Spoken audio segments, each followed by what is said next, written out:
Paul Gonzalez. For this show, I looked inwards towards the rhythm of my own days. And the clothes reflect how I move within the city, biking to work, riding the scooter, and about my daily routine. Ganun siya. Hindi ko siya masasabing tech wear, but functional siya, but light and very casual. At leisure, pwede natin tawagin.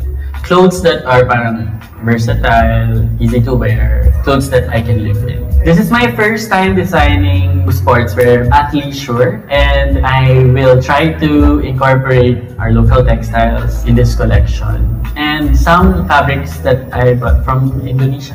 Nanggagaling ako from the previous collections. It's super monotonous, like puro beige, may inserts lang ng mga butter yellow, pink. Gusto ko sana naman mag-venture sa black and whites, tapos saka ako mag-add ng color. So, more of mix and matching colors. The collection should talk to specific people who, like me, want to live in easy, carefree clothes na they can look good or they can enjoy, move freely, and at the same time, provide them function.